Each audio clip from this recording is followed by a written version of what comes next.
La siguiente compañera es Loreto Andrea Bustamante Castillo.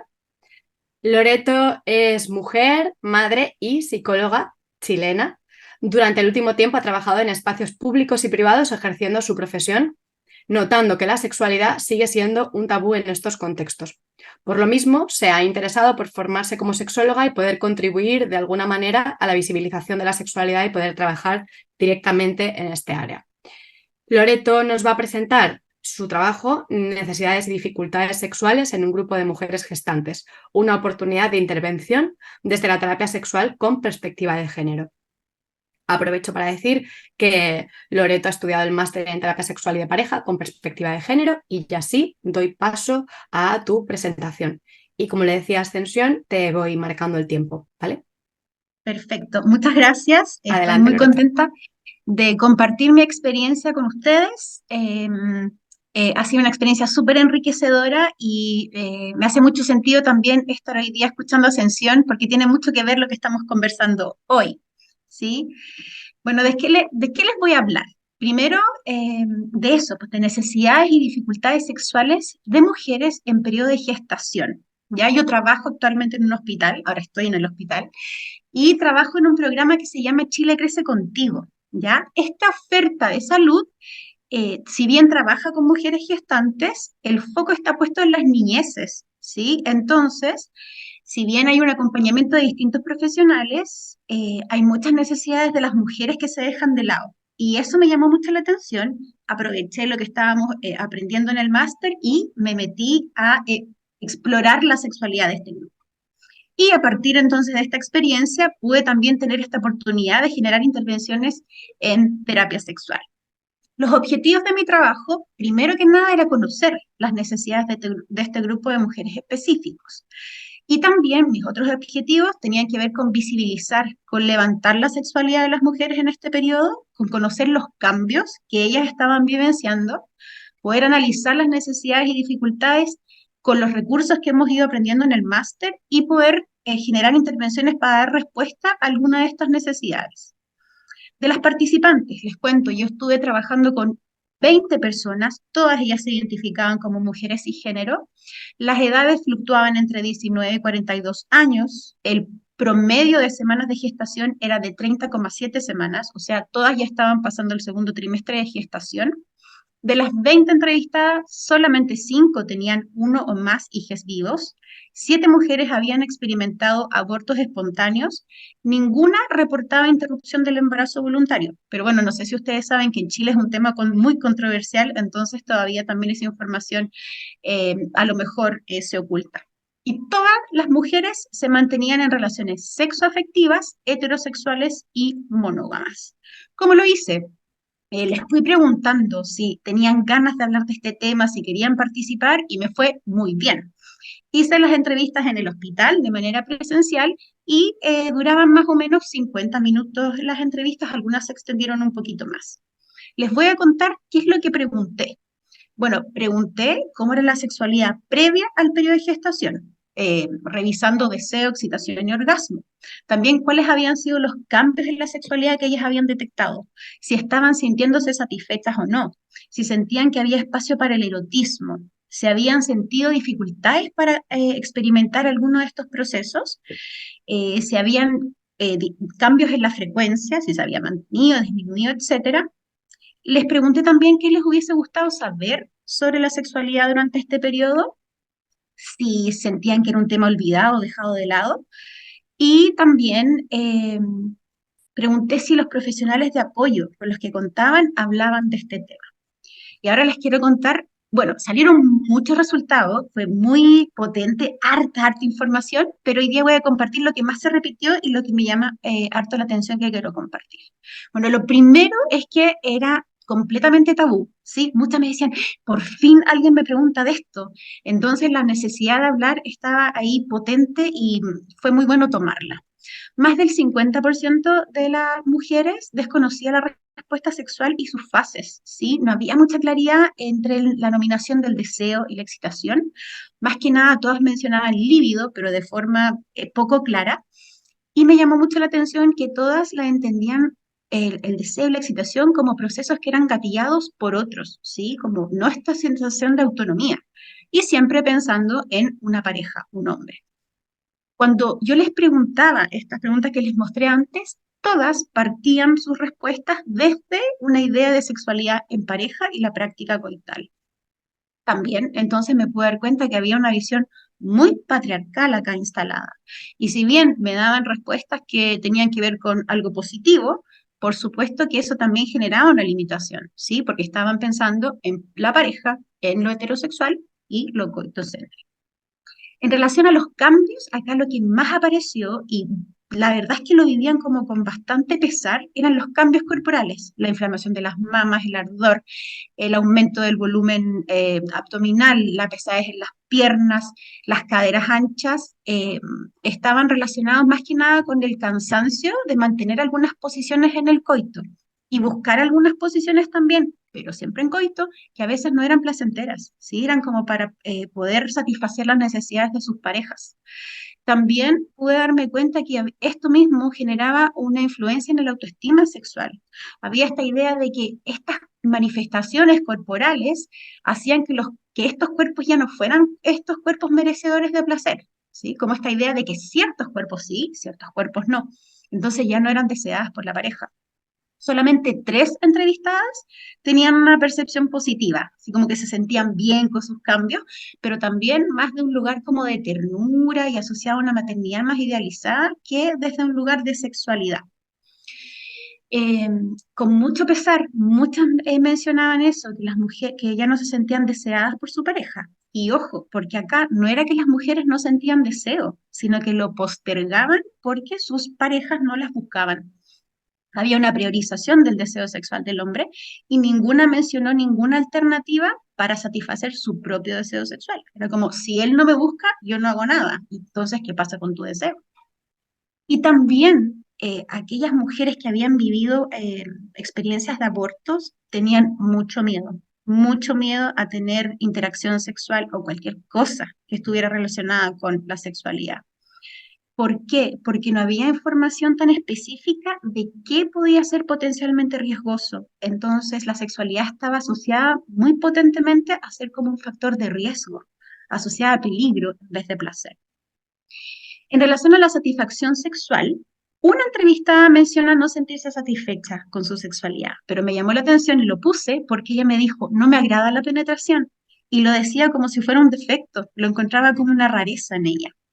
El resto refería a sentir satisfacción sexual, pero cuando yo indagaba en relación a qué es lo que entendían, tenía que ver con lograr un orgasmo en coito. Entonces también de nuevo vemos como el patriarcado está pero instalado, ¿sí? Y nos limita nuevamente. En relación al erotismo, todas decían que habían perdido el erotismo y tenía que ver con estos cambios corporales que anteriormente les comenté, pero también aquí se instalaba el rol de madre, ¿sí? Como que la madre no tiene deseo, la madre no vive la sexualidad como antes, no. La erotización estaba muy ligada a cómo se veía el cuerpo y a cierto tipo de ropa también. Había como una limitación en vivir la vida erótica. Nadie hacía alusión a otros sentidos, por ejemplo.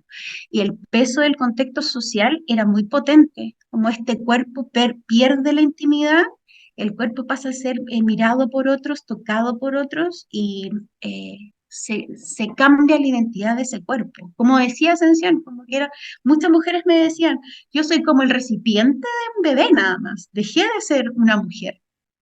El término incompatible estaba muy presente entre la maternidad y el erotismo.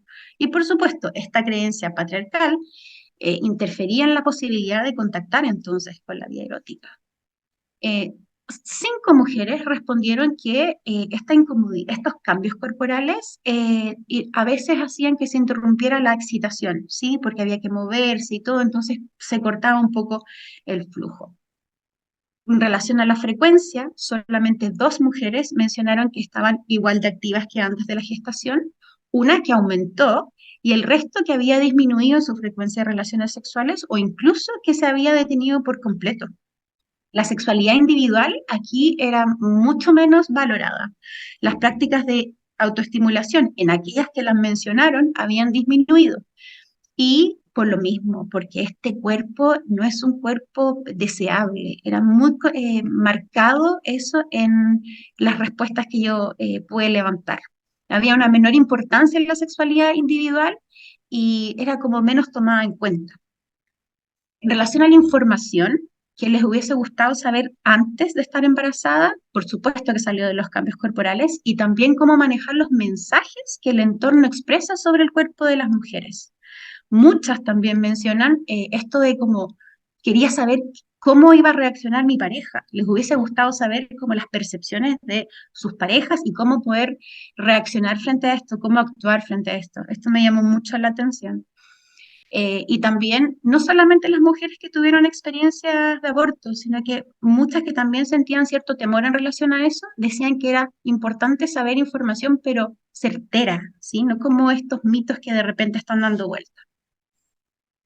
Todas me decían que sentían que era un tema olvidado la sexualidad, que ahora incluso en el hospital les empiezan a decir mamita, como que todo es así, eh, cambia la figura. Entonces, no, ya no estaba eso presente y de nuevo sale esta incompatibilidad, ¿sí? Entre la figura de madre, la sexualidad, el placer y el deseo. Como si la gestación no fuese una parte de un periodo sexual.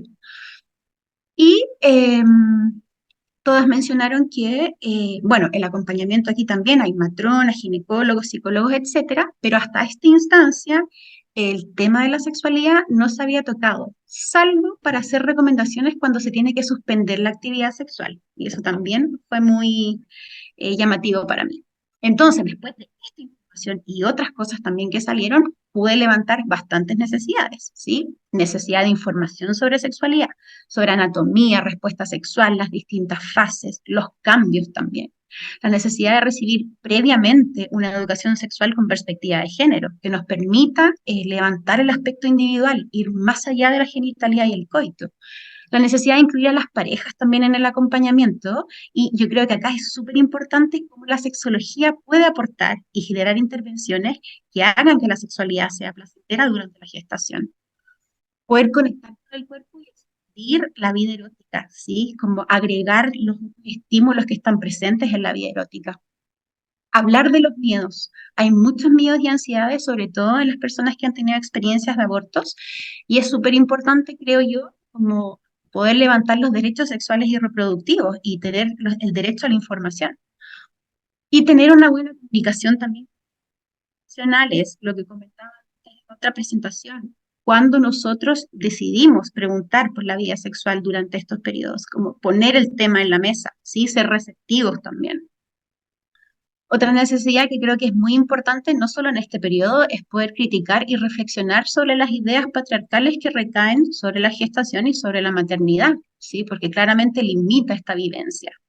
La necesidad de priorizarse, de no dejarse de lado, ¿sí? Como de este modelo sacrificial de madre que se posterga por todo, ¿sí? Aplicar el egoísmo positivo y ser responsable de satisfacer las propias necesidades sexuales. Y una dificultad que también aparecía bastante frecuentemente era esto de, oye, estoy haciendo esta posición coital, pero no lo estoy pasando bien. Entonces, poder ampliar el repertorio más allá del coito y apelar un poco a la creatividad, tanto en pareja como de forma individual, para poder disfrutar, ¿sí? Porque la palabra placer salió muy poco en las respuestas de estas mujeres. Lo que sí me puso muy contenta es que a partir de este trabajo, varias se entusiasmaron y tocaban el tema conmigo. Una de las mujeres me dijo, esto es importante para mí, ¿podemos trabajar esto en la consulta? Así que me lancé y les voy a contar un poco de cómo fue esta intervención. Esta mujer tiene 27 años, 30 semanas de gestación. Para ella la sexualidad era muy importante, entonces sentía que estaba distanciada con su pareja, que él estaba simplemente viéndola como la mamá, como la mamita, ay, qué tierna. Entonces ella estaba enojada y aburrida, ¿sí? Su frecuencia sexual había disminuido, aparte estaba más cansada y sentía que la sexualidad ya como que no estaba con ella, no estaba presente. Antes sí había tenido una buena experiencia sexual, le gustaba tocarse, disfrutaba de esto y ahora ella me dijo así, siento que soy la bolsa que contiene este bebé. Así que les voy a contar un poco resumido de la intervención. Lo bueno es que esta mujer era muy buena para leer, le encantaba, así que aprovechamos harto los textos también que comentaba Ascensión para también trabajar este tema de la maternidad y cómo está instalado el patriarcado ahí. Pero bueno, recogimos información, primero partimos revisando también anatomía sexual, respuesta, para que ella también tuviera como más información disponible, pero para que también ella pudiera reconocer sus propios cambios en la sexualidad. Hicimos una línea de tiempo y que fuera revisando cómo su sexualidad había cambiado. Desde ahí también poder poner bajo su responsabilidad qué estoy haciendo para recuperarla, sí que podría hacer para mejorar mi vida sexual. Y ahí fuimos entonces revisando cosas que le llamaban la atención, como retomar la masturbación, contactarse con el cuerpo en la ducha, aplicando los conceptos que hemos ido trabajando en el máster, como la caberótica, el egoísmo positivo, y complementándolo con estas lecturas también que tenía que ver con pariremos con placer, mamá desobediente, etcétera. Resultó muy bonito el trabajo, ya también aplicamos la técnica del autoplaceriado y pudimos hacer las sesiones y generar logros bastante importantes para ella, por supuesto, para mí, feliz. ¿Qué logró esta mujer? Conectar con su cuerpo, mejorar su ánimo y vitalidad. Me dijo, no me siento siempre sexy, pero puedo conectar con esto si lo deseo, como la posibilidad de ser autónoma en relación a esto. Retomó su masturbación también, como añadir el placer en el día a día, en distintas cosas. También hubo mayor creatividad con su pareja porque también ella le informaba de las cosas que estaba haciendo y si bien él seguía priorizando la maternidad, a ella no le molestaba como antes, no sentía que esto la anulaba, entonces lo podía vivir de mejor manera. Y bueno, se entusiasmó con la lectura, entonces empezó también ella a poder leer otros elementos eróticos, a fantasear y a entender que, bueno, su cuerpo mucho, pueden cambiar mucho, pero eso no necesariamente significa que no podemos acceder al placer. Bueno, y las conclusiones que les voy a comentar ahora tienen que ver con el trabajo de experiencia, pero también yo hice una búsqueda de bibliografía, entonces, que no les presenté acá por un tema de tiempo, pero igual les voy a comentar un poco de esas conclusiones. Bueno, la mayor parte de la información sobre gestación y sexualidad es heteronormativa, androcéntrica, falocéntrica y coitocéntrica. Y sobre todo, yo que vivo en Chile me preocupé de buscar como información que tuviese que ver con Latinoamérica y todo hablaba de la pareja, ¿sí? No había nada, muy poco sale de masturbación, de vida erótica, casi nula información sobre las consecuencias de estos mensajes patriarcales en la autoestima sexual. Si bien habían algunos textos en donde aparecía, tenía que ver ya con el parto. Hay mucha más información del parto o el postparto que el periodo de gestación. El conocer las necesidades y dificultades sexuales de este grupo de mujeres, creo que por lo menos en el espacio donde yo trabajo, me permitió visibilizar algo, porque también lo he compartido con mis colegas, ¿sí? Y yo creo que podría ser un factor protector de futuras dificultades en el ámbito de la sexualidad a lo largo de como el posparto y el puerperio también, que es muy difícil el puerperio. Generar intervenciones de terapia sexual contribuyó a que una de estas participantes, lo que comentaba, viviera su sexualidad de forma satisfactoria. Y eso fue muy lindo. Incluir intervenciones entonces desde la terapia sexual con perspectiva de género cobra relevancia y podría contribuir a otorgar bienestar a más mujeres, ¿sí? Entonces, bueno, ahora nosotros estamos implementando esto de preguntarlo en las entrevistas y si hay necesidades yo las tomo y estamos haciendo estas intervenciones. Una limitación dice relación con el abordaje del cambio en el comportamiento de las parejas. Si bien salió mucho, eh, yo no lo abordé en tanta profundidad. Siento que sería muy interesante incluso generar una investigación específica sobre esto, sobre la percepción de las parejas, sobre cómo poder ponerle ojo en detalle a este tema. Otra limitante también es que, bueno, yo trabajé con 20 mujeres, entonces no es una muestra tan grande, pero también me llamó la atención que la bibliografía consultada ofrece poco información en torno a este periodo, ¿sí? Con los que le comentaba antes, hay mucho más de parto, mucho más de puerperio. Entonces, es un terreno que se puede seguir explorando, generando otras investigaciones de mayor alcance o que se enfoquen en la gestación y quizás distintos aspectos de la sexualidad más detallados, como gestación de deseo, gestación y excitación, etcétera. Un tema que restringe la sexualidad y las posibilidades de abandonarse al placer son los abortos previos. Había mucho miedo ahí. Si bien yo investigué este tema, lo que pude como aprender es que la actividad sexual no constituye un riesgo, ¿sí? En procesos de gestación sanos. Y puse entre comillas porque todos los procesos de gestación son distintos, son únicos, ¿sí? Pero bien, creo que también es importante que cada proceso de gestación es distinto y merece ser revisado de forma exhaustiva y responsable. Y por eso creo que también es importante como reforzar los derechos, ¿sí? Sexuales y reproductivos y los derechos de los pacientes a tener la información que necesitan para vivir una sexualidad plena. Y también creo que es muy importante investigar los leones que se generan en las mujeres que han vivido estas experiencias.